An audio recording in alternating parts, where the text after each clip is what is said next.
Hi, hello, and welcome or welcome back, I suppose. Today we have the first poetry collection of 2023. I'll be totally honest, I don't know how many more we're going to have through the rest of the year. I have a little project coming up, which I know there are a few poetry collections in that, but in terms of regular videos like this one, I don't know how much poetry will feature. I'm just not generally a poetry reader, like an avid poetry reader. I have poetry that I hold in my heart, but on the whole, I just kind of prefer prose. There's no real reason behind it. Like I say, I have poetry that I like, that I don't like. It's no kind of big thing with poetry. I just don't read that much of it. But I will not keep you prattling on about whether or not I read enough poetry or anything like that, because today we're talking about fellow booktuber and fellow Abergrad's poetry collection, Bargain Bin Romcom, and that would be by Leena Norms. Oh, and I'm not reviewing every poem in this. I'm reviewing a selection of them as a kind of here's how I feel on the whole sort of vibe.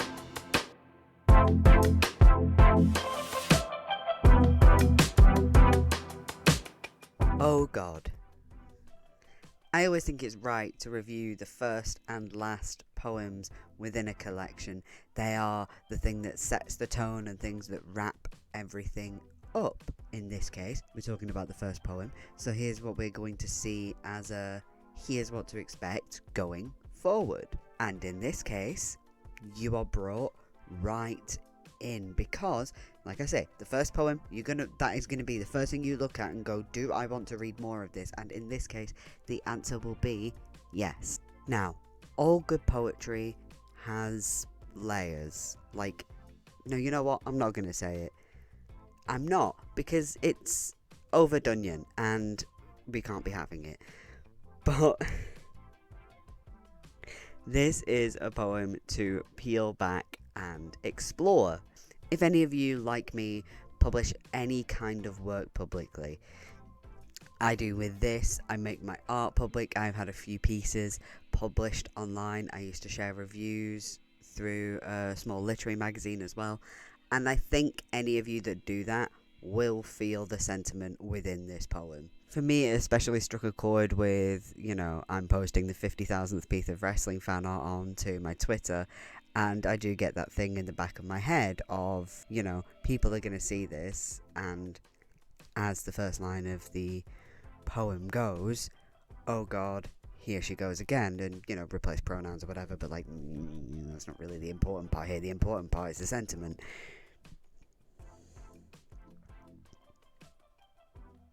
Hello? You can't sit on my script, please.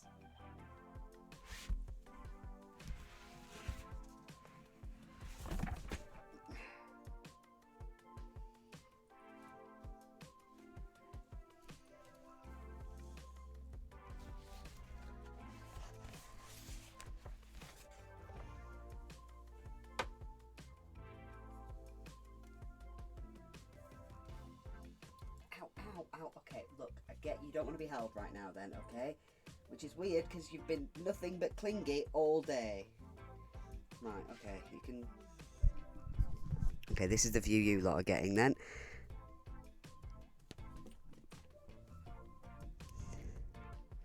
No, you can't sit on there. That's my script.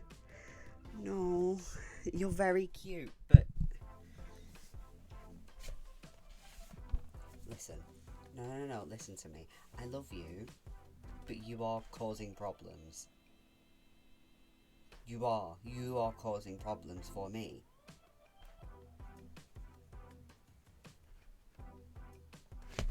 For the little mic, please. No. Now what was that for? Go on.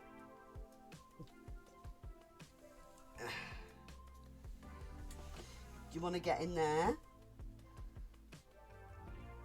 You big fucking idiot. Yeah, so I was talking about the whole idea of you post something, and if you're posting it often, you get that worry of somebody's going to be like, oh, here they go again. And no, I'm using that. That's lovely.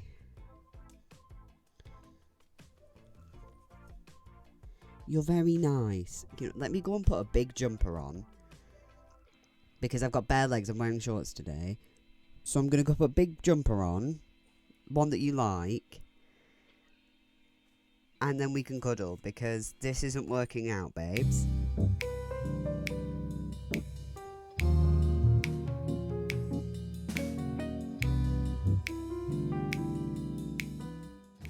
We have a different vibe now, just in case Zelda wants to come back, because she can't sit on my script because I'm using that. She's very cute, but she's also in heat right now. So, yeah, no!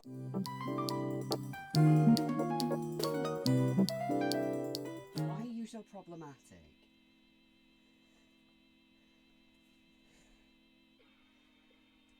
Why can't you just be decent? Why can't you be a good cat?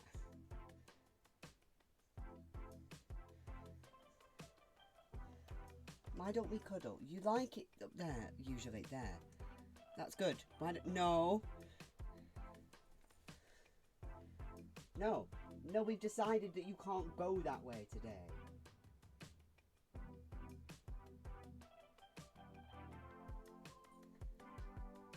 No.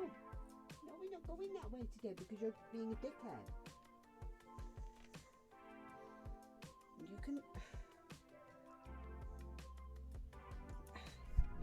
This is what we're working with. I have no idea what we were saying. I think we were talking about... Yeah, we're talking about, oh God, and having that voice in the back of your head that goes, oh, here they go again. And... Ow! That's your foot in my neck, ball bag.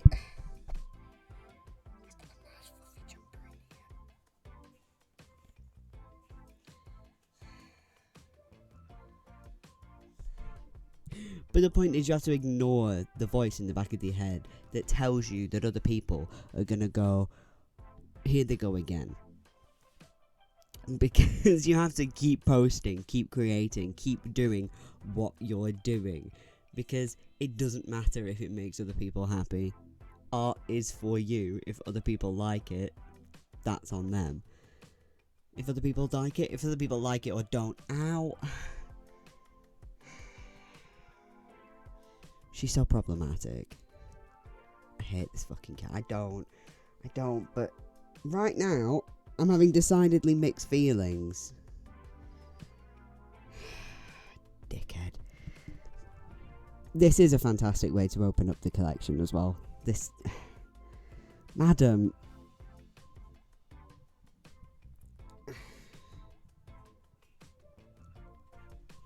Okay. Are we good? This is what we're working with. Alright, I see how it is. The librarian.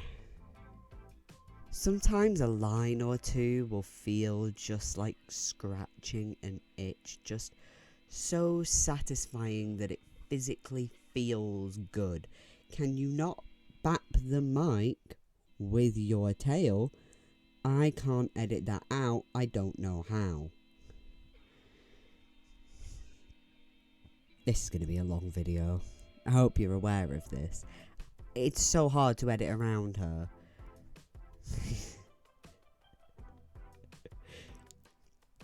The lines in question from this particular poem are: cellophane on paper grain, he rolls the book into its cover. And there's just something about that that really did, like I say, scratch that itch in the back of my head. Particularly just that cellophane on paper grain. It you know, it's a simple rhyme, but it... Where are you going now? You have the choice to move. Is that what you... Why is your leg all the way down there? Is that what you want? Do you want to get down? Well, she's sat on the floor for now, so it should make my life a little bit easier. But that little pair of lines just... Like I said, it was just something really delectable. I just thought it was so... Mwah, beautiful. She's a pain. I love her dearly, but when I'm trying to do this... And yes, I can shut the door, but you know what she can do? open it. Both cats have figured out how to open the door, so it doesn't matter. And we all saw it in, I believe it would be my last video now. No, it wouldn't be my last video because of that being set up early. The last video I filmed, at least. So the judging a book by its cover, where she just launched at me. Yeah, she can do that if the door's closed. Closed. I'm like very northern there, but they're problems, both of them. But in particular Zelda, because Lily is small and she can't get in the way in the same way. But Zelda is a hulking, massive cat. Anyway, let's continue with this review. Like I said, it's going to be a long one. And I'm not taking off the comfy jumper now. Because why would I? Bargain Bin Romcom. The titular poem, and for good reason. When I read the line, I am duct taping my makeshift love to you, I just started crying. And then throughout the rest of the poem, I continued crying. It's full of romance, as you might expect, but it is full of romance in a way that somehow feels so grounded and yet so elevated at the same time, and I love that. It's, you know, the simplicity of the contents within it, but the feelings that it projects are just so up here, and divine, honestly. Now look, I'm aware, I'm an unapologetic romantic. I am aware that most of my reading that is the sort of stuff where I go, yeah, I want to read this for me, is pop fiction that is decidedly romantic. I love that shit, and that's why this poem ticks all my boxes, because, ooh, it's simply stunning. Rachel. Now, I've not watched anywhere near enough Friends to fully understand the reference. I'm pretty sure it is a Friends reference though, just because I feel like Rachel and the plane is a thing that lives in the back of my head. Point is, what I want to know from this poem is where the Parisian dinosaurs are. Yes, Paris, obviously, tee-hee-hee, but I want to know where the Parisian dinosaurs are within Paris, because I want to see dinosaurs. This isn't even a review of the poem. I just love dinosaurs. I think they're great. Text back. Norms has such a gorgeous rhythm to her poetry, and I know that's a fundamental of poetry. I know that's a basic of poetry, but when it's harnessed well, it creates something that is just so beautiful, and Norms does harness it so damn well. You really see that here. You know, nothing is overstated. It's simple language, but it's used in such a way that really, I don't know, elevates everything, I guess. Also, I'm going to close my door because I can hear sounds coming from outside. Horned somewhere. I wonder if we all hang in the halls of shame somewhere, framed by plot lines that are showing signs of wear. The concept and execution of this poem are just incredible. I love it so much. That idea of the way, I mean, this is particularly talking about when we have an ex, and especially our friends hold them in.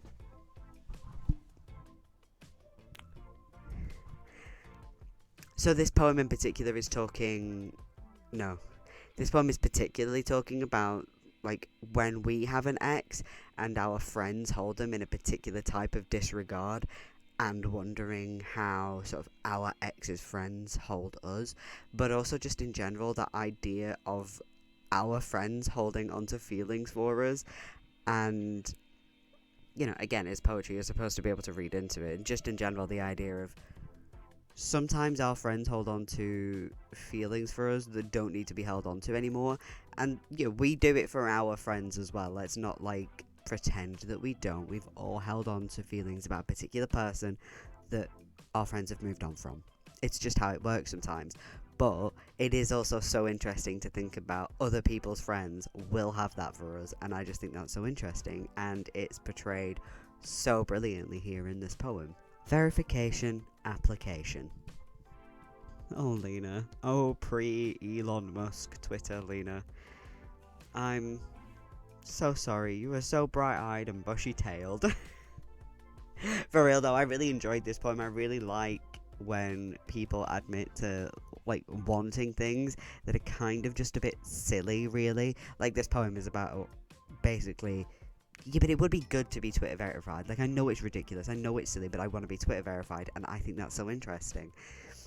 Because this is the nosy bastard within me. I love finding out the little things that people really want that they know that doesn't really make any sense whatsoever, because nobody needs Twitter verification, but so many of us want it. Like, I don't particularly care about it, but I also don't have followers at this point, so, like, maybe when I do, I'd want that. I mean, I'm not spending money on it. I'm not that kind of bellend, but, like, maybe one day, I don't know. Yeah, it would be cool. You know what I mean? It's one of those things where you sit there and go, yeah, but it would be cool, wouldn't it? Like, it would be good.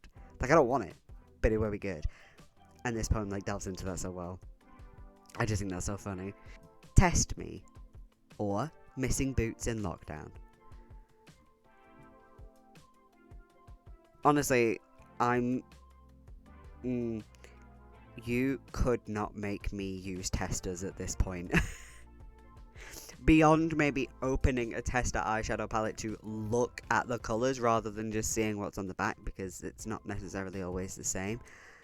That's as much as you're getting from me. Or, like, if there is an eyeliner and I want to see what kind of brush it's got and there's a tester, I will see that. But you could not make me put that on my skin anymore. But why? Why did it take a pandemic for me to go, oh, testers are fucking gross?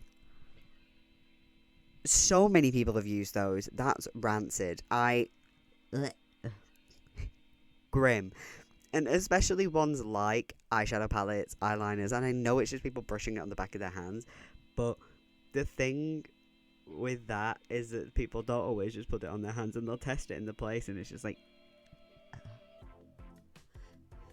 Or lipsticks and stuff, it's just like, I don't know if somebody's tested that where, like, the makeup is supposed to go. I don't know where people are putting this. I don't know what people have coughed on it. I don't know what gross things people have, and they've just, like, dipped their little fingers into stuff.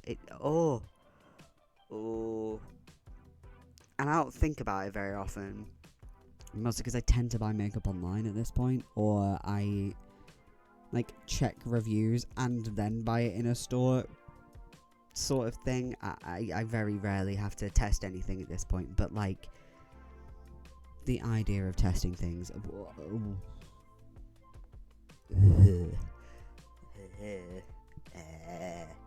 Why did it take a full-blown pandemic for me to realise this?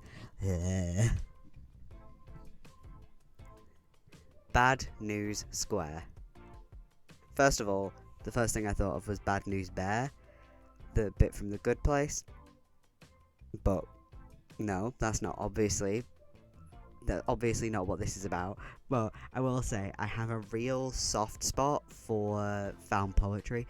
It's something that I've attempted myself. I've never really found a thing with it, but at the very least, it's one of those things where it's like, I like doing them for myself. It's not the sort of thing I would ever publish for me, because I'm not making anything good enough to publish, but this obviously is, because it's been fucking published. But anyway, well, actually, to be fair, earlier in the week you've seen that anything can get published, but anyway, that's not what we're talking about. We're talking about a lovely found poem, because my brain's gone completely off script here. Why don't we cycle back to my script and actually talk about what we're talking about? So, where are we? Yeah, here. Right, this particular found poem is so funny, it's witty, and it's just a little bit silly, and I love that. It's basically a collection of things that I think she said it was from her. I don't know where it is on my shelf. There.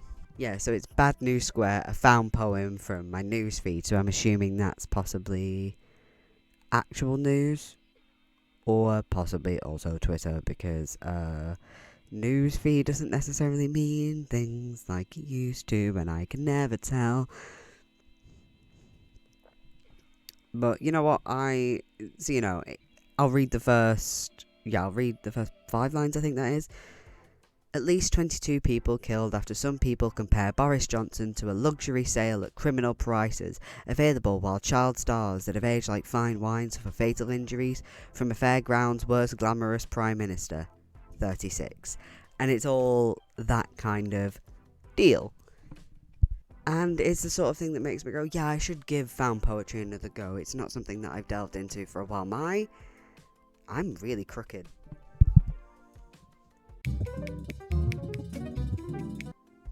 Hopefully that's a better shot. I've just realised I don't know how long that's been like that. Probably the whole bloody time. Either that or after the cat knocked it off at some point. 2.0. Now, from this point on, we're going to have a crying counter. Now, this is going to be number 2, because we cried a bargain bin rom-com earlier, because from this point on, in the poetry collection, I just kept crying. Just over and over again. It just kept happening. I can hear jingling outside.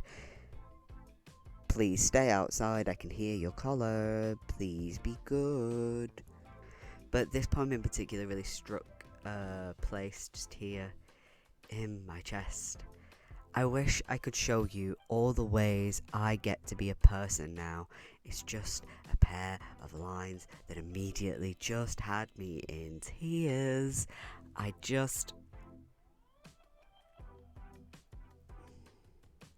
It's a particular part of grief that often hits me. I think especially given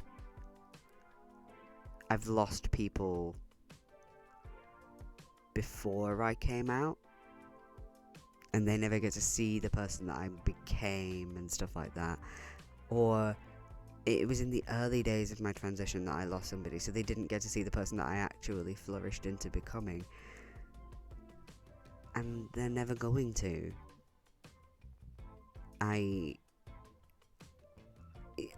not particularly of a belief of them being able to watch me, so that's generally, I think, why that hits me so hard. But there's just a place here where I'm like, oh, but what if you could see me now?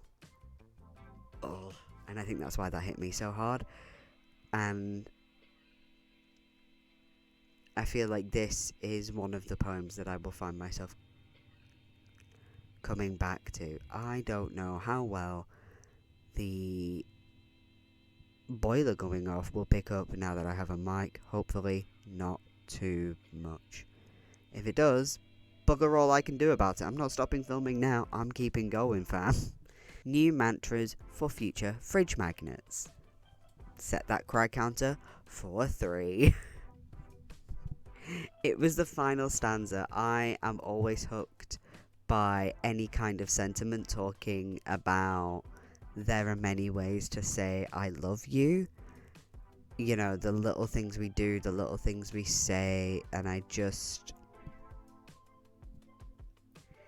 like, the ways we say I love you without saying I love you, just like checking in on somebody, or offering to take them somewhere, or, you know, just the little ways we offer help and kindness, or text me when you get home, and that sort of thing. And it's like a way of saying I love you without saying those words, and I just... it gets me every time. As it turns out, and yes, we can set the cry counter for 4.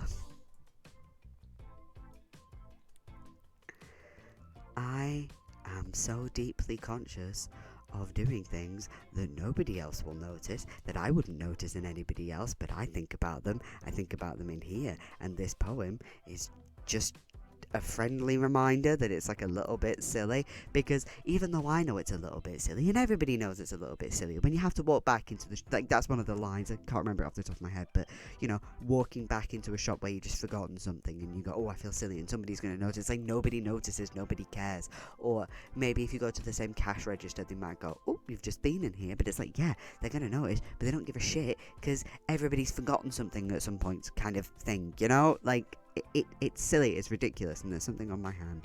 And this is one of the poems that I will be sort of, as it were, keeping in my back pocket as like a little friendly reminder type thing, just because it's nice to have a little visual reminder of, you're being a bit silly right now, you're fine.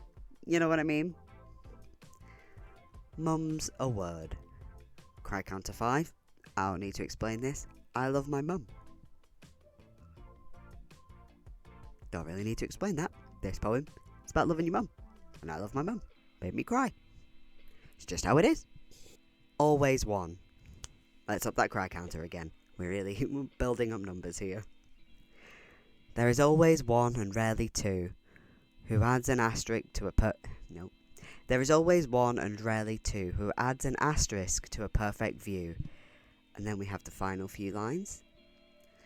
There is always one. It's nothing new. There is always one, and it might as well be you.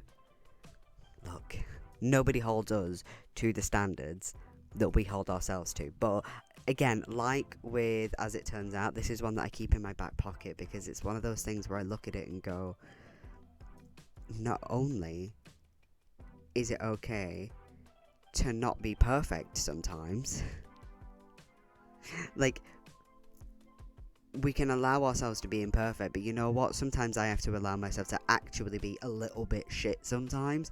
Like, not just imperfect, but not good. Just like a bit shit at something, a bit shit friend. Like, I'm not always going to be perfect. I'm not always going to be ideal. That's fine most of the time. If you're aware of it, you can go, I wasn't fine this time.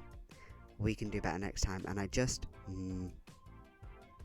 again, a friendly reminder kept in the back pocket, just keeping it up here. The sound of ripping paper. And now we can set that final cry count at 7.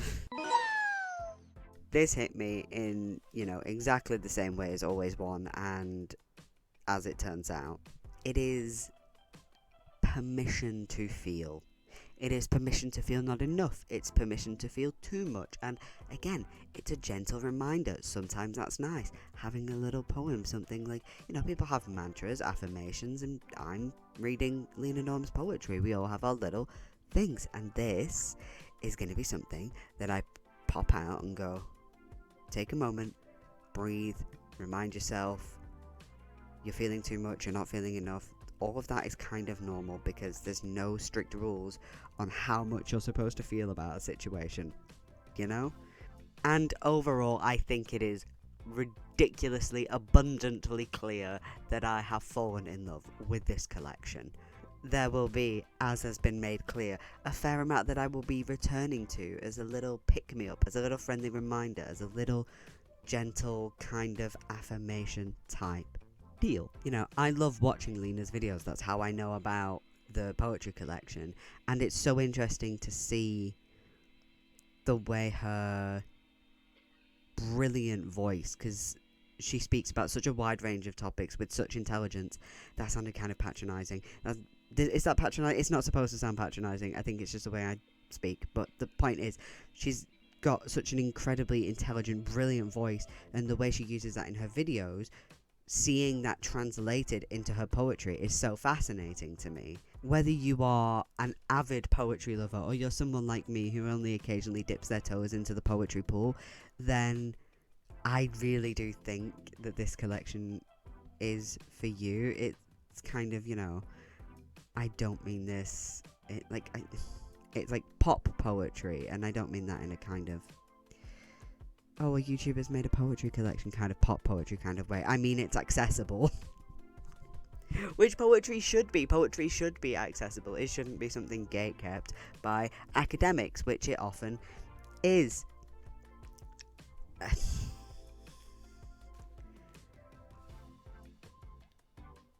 With that being said, though, I'm always happy to broaden my poetry horizons. So if there is anything that you would like me to see, again, I've said this before, either you want to see my opinion on a collection, or you have seen something that you've gone, look, I'm interested, but I don't know. I've seen this recommended, but I'm not sure.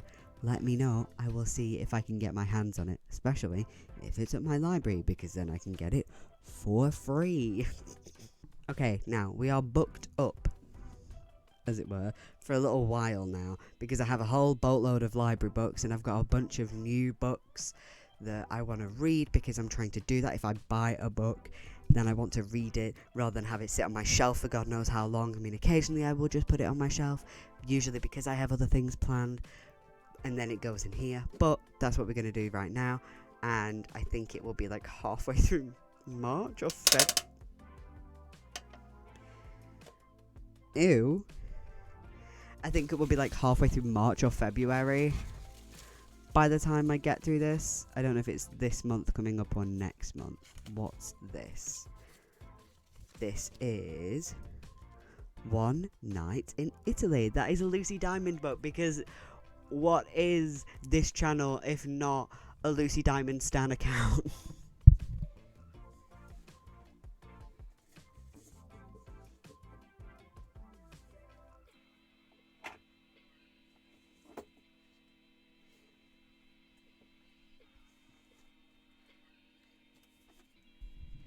I haven't pre-ordered it yet, but her her upcoming book is available for pre-order, so I will probably be getting that relatively soon. But is Italian really the language of love? A new class of students hopes to find out. Anna's recently been told the father she's never met is Italian. Now she's baking focaccia, whipping up tiramisu and swatting up on her vocabulary, determined to make it to Italy so she can find him in person. Catherine's husband has walked out on her, and she's trying to pick up the pieces of her life. But she'll need courage as well as friends when she discovers his deception runs even deeper than infidelity. Sophie's the teacher of the class, who'd much rather be back in sunny Sorrento. She can't wait to escape the tensions at home and go travelling again, but sometimes life and love can surprise you when you least expect it. As the evening class gets underway, friendships form and secrets from Italy begin to emerge. With love affairs blossoming in the most unlikely places and hard decisions to face, it's going to be a year that Anna, Catherine and Sophie will never forget. So I believe this was a new edition of this.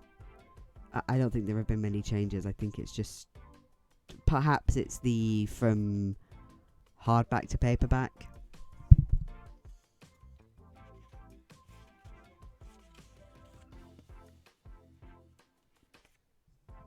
Oh, no, it is just a new edition.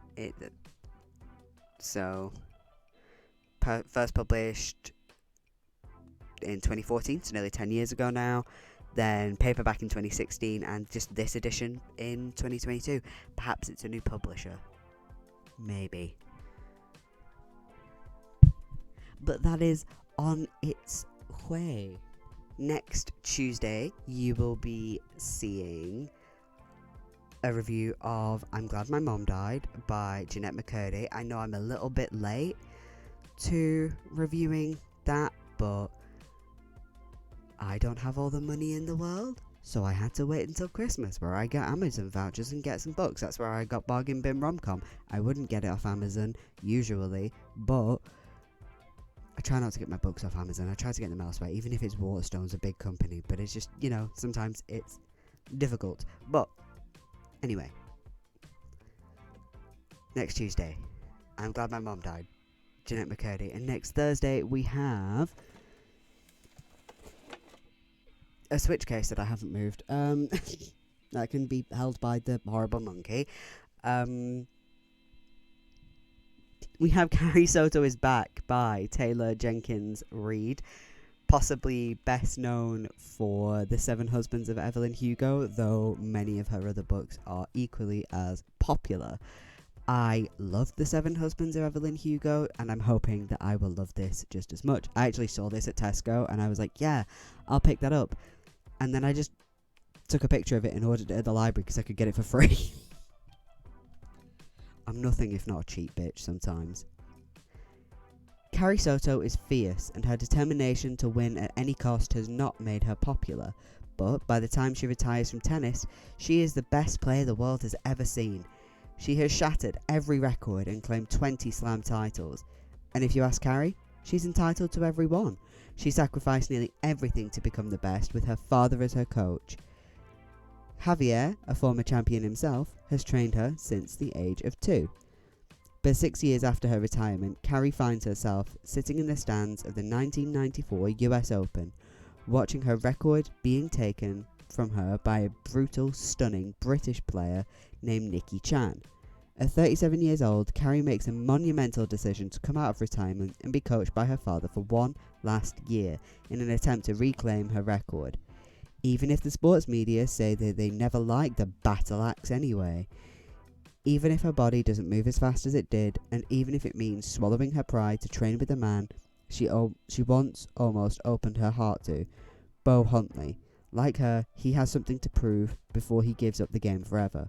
In spite of it all, Carrie Soto is back for one epic final season. In this riveting and unforgettable novel, Taylor Jenkins Reid tells her most vulnerable, emotional story yet. Ooh.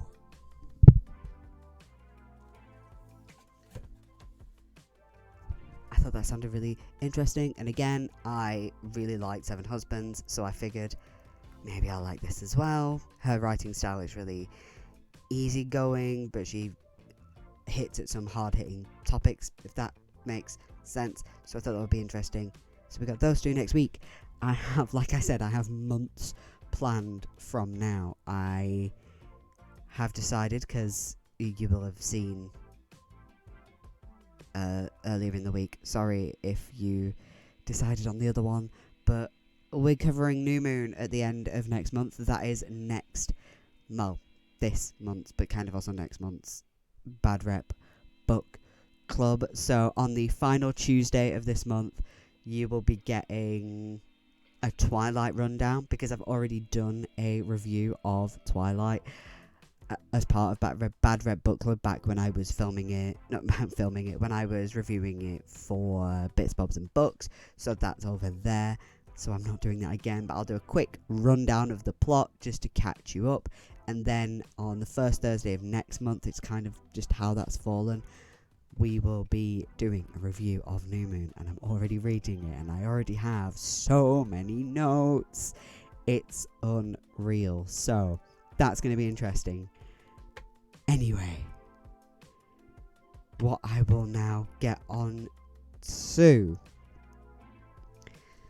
my actual outro. Feel free to recommend me anything you want to recommend, anything that you want to see. I'm not your dad, I can't tell you what to do, but it would be nice if you liked, subscribed, put a comment in, put the notification bell on, all that shit. I'm supposed to ask you to do it, but